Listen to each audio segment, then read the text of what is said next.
This is MTG Burgeoning, and in this video we will showcase the building blocks to a snow-themed build with Jorn, God of Winter, as the commander. Although this presentation can act as a standalone video for crafting a snow-themed EDH deck with Jorn as the commander, be sure to also look in the description of this video for links to the primer video for this series, its playlist, as well as a list of the cards featured in this video. With the intro out of the way, let's start deck teching by introducing Jorn, God of Winter. Here we have a 3/3 legendary snow creature god for 2 and 1 green mana. Whenever Jorn attacks, we untap each snow permanent we control. And if you look down there at the bottom left-hand corner of this card, you'll see it says Artifact and then that 1 and Dimir casting cost. So while Jorn is sitting in the command zone, we can cast it as the God of Winter for 2 and 1 green mana, or we can pay a generic mana and Dimir colors to cast it for its backside, which is Cauldron the Rhyme Staff. This legendary snow artifact lets us tap it, and then we may play target snow permanent card from our graveyard this turn. If we do, it enters the battlefield tapped. So what we have here with Jorn and Cauldron is Jorn gives us the ultimate way in which to really ramp up by allowing us to untap all snow permanents we control whenever he attacks. Note that snow permanents also mean snow-covered lands. And when we have any of these snow permanent cards in our graveyard, we can flip this over by casting it for its Dimir side of Cauldron, and then we can play a target snow permanent card from our graveyard this turn. That could be a land, that could be a creature, it could be an artifact, it could be a whole host of things. Either way, Jorn has us thinking all about snow permanence and snow synergies. So that's exactly what this video is going to entail. We're going to surround Jorn with a bunch of snow permanent cards, and then we're going to feast on the frosty goodness that he synergizes with. As powerful as this snow god is, Jorn can't do it by himself. So the following 19 cards, presented to you in alphabetical order, are here to help support this snow-themed deck with Jorn leading the way. Our first card is Abominable Tree Folk. We have a snow creature here for 2 and Simic colors. That's 1 green and 1 blue mana. It has trample, and its power and toughness are each equal to the number of snow permanents we control. With the number of snow permanents we can have on our side of the battlefield, Abominable Tree Folk is going to be quite the one-shot threat. I'm not saying one shot like it's going to deal 40 points of damage in one turn, but as we get closer and closer to the mid to late game, as our opponent's life totals are getting whittled down and precipitously ticking closer to 0, Abominable Tree Folk can come in and finish the job. And whenever it enters the battlefield, we tap target creature an opponent controls. That creature does not untap during its controller's next untap step. That will help to make blocking even more difficult for that opponent. And if we decide to send Abominable Tree Folk towards that opponent, you better believe we should end up with some nice trample-y results. All right, our next card is another snow creature. We've got a lot of them here, and it is Avalanche Caller, a 1/3 human wizard for 1 and 1 blue mana. We can pay 2 generic mana to have target snowland we control become a 4/4 elemental creature with hexproof and haste until end of turn, and it's still a land. Let's not overlook this as a potential win condition in this build. 2 generic mana, and we do not have to tap Avalanche Caller to activate that ability. We pay the 2 mana, we target one of our snowlands, and it's a 4/4 hexproof with haste until end of turn. Sending a bunch of snowlands with Abominable Tree Folk into combat could be enough to clinch us the game. On the left side of Jorn here, we're going to put our snow cards that are definitely going to help us win the game, where our resource cards are going to go to his right. That being the next card here, which is our first snow sorcery of this video. It is a mono green card called Blessing of Frost. For 3 and 1 green mana, we distribute X +1/+1 counters among any number of creatures we control, where X is the amount of snow mana spent to cast the spell. Then we draw a card for each creature we control with power 4 or greater. We will have the ability to make sure that we can possibly cast this for all snow mana at the 3 and 1 green mana total. Even though we may not have enough creatures on our side of the battlefield with power 4 or greater, if by some chance we do have the Avalanche Caller with enough mana to activate it a couple of times and cast Blessing of Frost, we may be able to do a good job of replenishing our hand as well. So Blessing of Frost gives us creature enhancement and also the potential of card draw. Our next creature is going to help us to ramp our mana by providing us with a Snow Elf Druid. The Boreal Druid with a 1/1 body for 1 green mana can tap to add 1 generic mana to our mana pool. That will help to act as one of our own personalized elves. It doesn't give us snow mana, but it is a snow creature. Another mono green snow creature, as another elf, we have Boreal Outrider. 3/2 elf warrior for 2 and 1 green mana. Whenever we cast a creature spell, if snow mana of any of that spell's colors, what the heck? That's kind of weirded very strangely. Okay. Whenever we cast a creature spell, if we used snow mana of any of that spell's colors was spent to cast it, that creature enters the battlefield with an additional +1/+1 counter on it. If a snow source, okay, that's the mana from a snow source. Okay, so whenever we cast a creature spell, if a snow source, that is so, doesn't flow well at all. Pretty much, whenever we cast a creature spell, if we used snow mana to help pay for the cost of that card, it's going to enter the battlefield with an additional +1/+1 counter on it. I don't know why it seemed like that card was so hard to just talk about with the rules text. It didn't flow very well, unless I'm misinterpreting snow mana. All right, anyways, moving on. Boreal Outrider will help us to get +1/+1 counters on our creatures. Next up, continuing our trend of mono green creatures, we have another creature that could act as a potential one-shot, and this time we're not even kidding about one-shotting an opponent with a much healthier healthier life total than what Abominable Treefolk might be looking at, and that is with Conifer Worm, a 4/4 snow worm for 4 and 1 green mana. It also has trample, and we can pay 3 and a green mana, and it gets +X/+X till end of turn, where X is the number of snow permanents we control. So if we have upwards to 8 total mana, as long as 2 of it's green, we can activate Conifer Worm's ability 2 times to give double +X/+X to it, and then we can send one big old trampling worm into combat. I don't think it's out of the realm of possibility or reason to think that we could get this power boosted up by +10/+10 each time we pay 3 and 1 green mana to activate it. We'll throw the Conifer Worm on the left-hand side of Jorn because it is going to be considered a win condition. Next up, we have what some would consider, including your boy here, MTG Burgeoning, as one of the most powerful cards in all of Magic, dating all the way back to Cold Snap, but seeing several reprints since.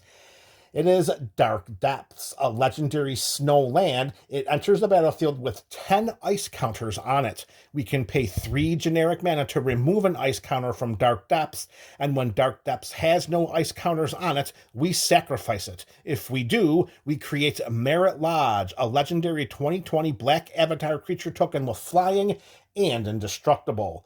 Note that this land does not produce mana for us, so we do have to keep in mind that if we're going to put Dark Depths into play, let's make sure we do so without sacrificing any tempo for that turn. If we have no other land to play, it may be the best time to play Dark Depths. That's one way to look at it, or perhaps getting it into play right away and start trying to remove ice counters on it with any kind of peripheral mana synced or mana that we can sink into it at the beginning of our opponent's end steps, or whatever we can do to get the ice counters off, because note, we can get them off at any time. We don't have to do it with the dreaded activate only during your time ability. It's just pay 3 mana at any time, get an ice counter off of that, and once the last one comes off, we got a 20/20 flying with indestructible. All right, our next card is not a snow card, but it is a card that has powerful snow synergies for us, and that is going to be Dead of Winter. This sorcery for 2 and 1 black mana. All non-snow creatures get -X until end of turn, where X is the number of snow permanents we control. This is pretty much our own personal board wipe, because all of our creatures are going to be snow creatures. Dead of Winter will not reduce their power and toughness at all. And every one of those snow creatures, including all of our snow lands, they're all going to count as our snow permanents, which is going to make Dead of Winter one of the most dangerous removal spells in this entire cube. And we're going to put that right here next to in the win condition pile, because with enough creatures on our side of the battlefield and additional mana to perhaps buff up Avalanche Caller, I'm sorry, not buff up, but with enough peripheral mana to activate Avalanche Caller's ability to create 4/4 lands, or Conifer Worm's +X ability, or Abominable Tree Folks and its massive trampoly body. Look at this, is only a mass removal spell of 2 and 1 black mana. We should have more than enough mana available to do other things during our turn, and we can most likely count on all of our opponent's creatures getting wiped off of the board. This gives all non-snow creatures -X. So that Skates by Indestructible, Skates by Shroud, Hexproof, Ward, any other forms of protection, they're just all gone, but all of our snow creatures remain. Speaking of our opponent's creatures being gone and our snow creatures remaining, here we have Draugr Necromancer, a 4/4 snow creature, a zombie cleric for 3 and 1 black mana.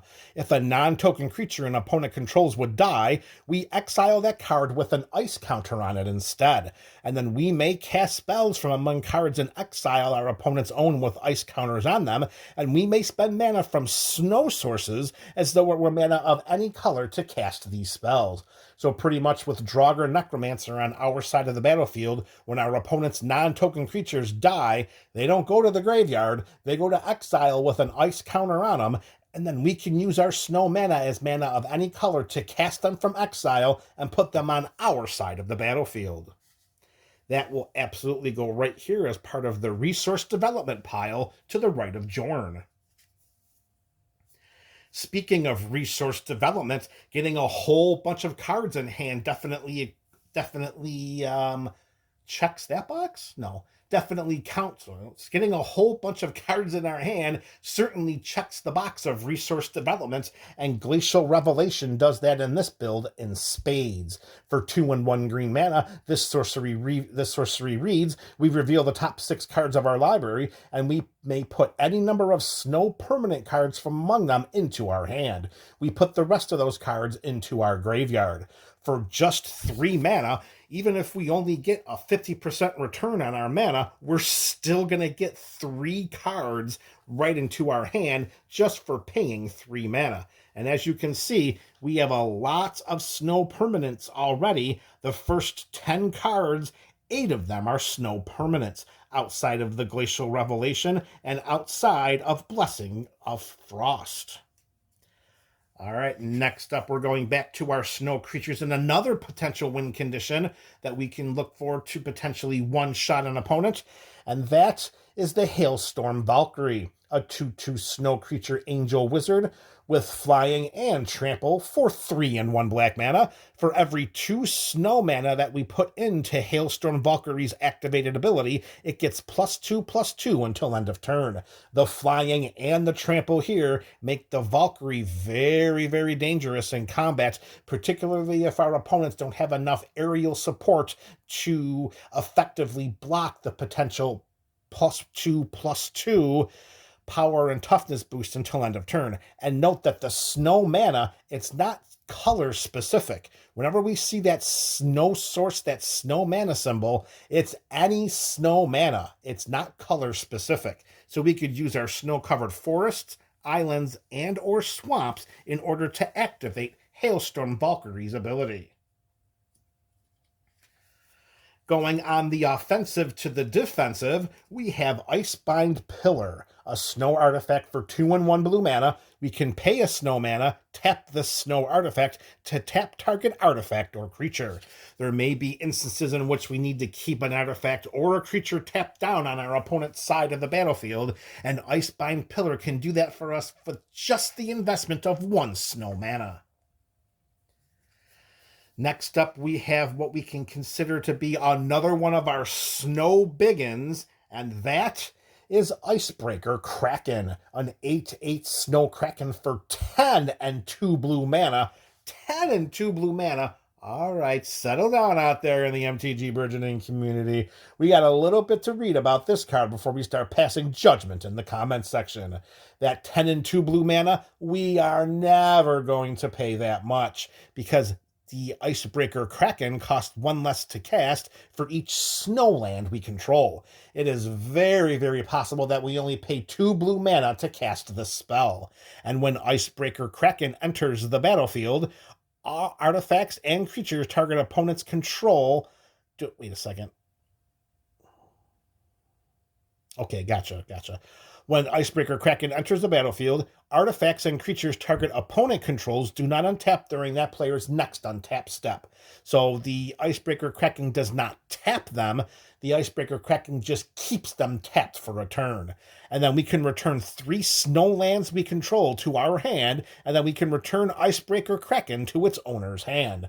That might be something that we want to do for the purposes of tapping down a bunch of creatures that our opponents control. However, we should make sure that we have enough mana to cast this because those are 3 snowlands we're returning to our hand and not just regular basics. Since this is going to help manage the battlefield by tapping down our opponent's artifacts or not tapping them down, by keeping one of our opponent's artifacts and creatures tapped, we're going to place it on the right-hand side with resource development or resource advancement, one or the other. All right, here we go. We're going back to where we started. We have another multicolored snow creature, and it is Simic again. It is the Icefang Coatl, a 1/1 snow creature snake for the aforementioned Simic colors of 1 green and 1 blue mana. It has flash and flying. The flash, of course, means that we can cast this creature at any time we can cast an instant. That means we can cast it during our opponent's turn, during our opponent's combat, during our opponent's end step, during our combat, wherever we want to cast this at instant speed, we can do so. And when Icefang Coatl enters the battlefield, we draw a card. And Icefang Coatl also has Death Touch as long as we control at least 3 other snow permanents. That should not be a problem in this build.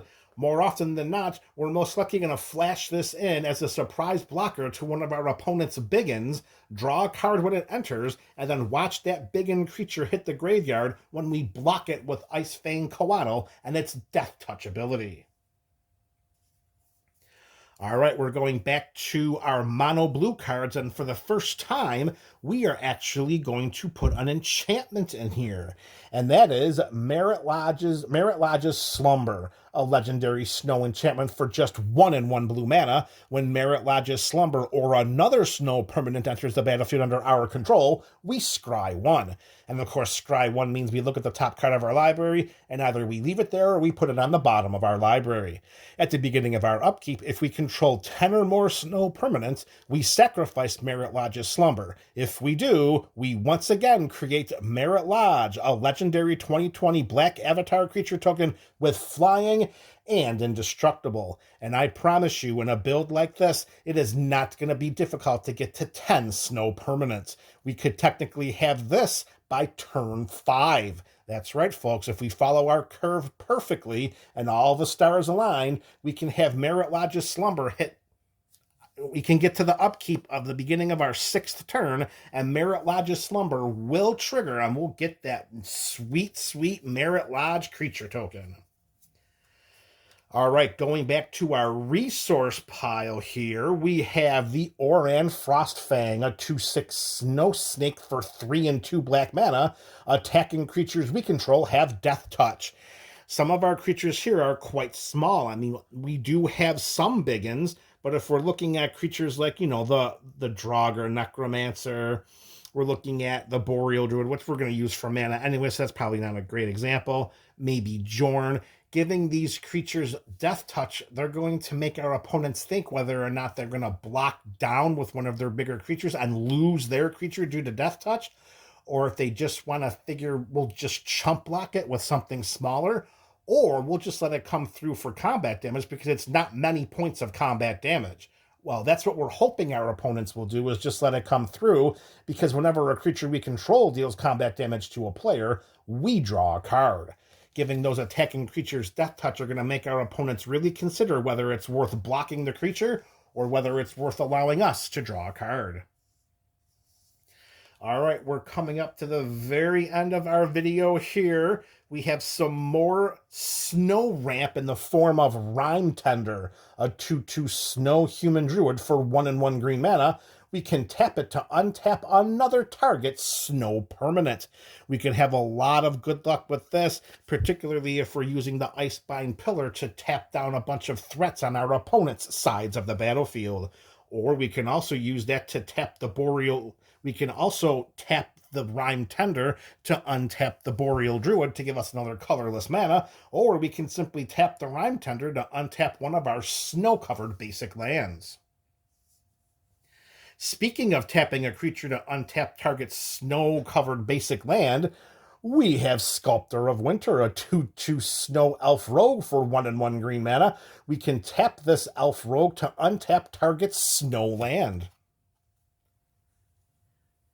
All right, MTG we've come to the last card of our video. It's going to be a mono green edition like the last few cards were, and that is Spirit of the Elder Guard, a 0/4 snow creature bear spirit for 3/1 green mana. When Spirit of the Elder Guard enters the battlefield, we search our library for a snow land card, reveal it, put it into our hand, and then we shuffle our library. Spirit of the Elder Guard gets +1/+0 for each other snow permanent we control. We could get a pretty decent power out of Spirit of the Elder Guard here, particularly considering that all of our snow-covered lands are going to count in the snow permanent count. So considering we can get a 10/4 that fetches us a snow land when it ETBs for the investment of just 3/1 green mana, well, that doesn't seem too bad at all, considering it's only an uncommon.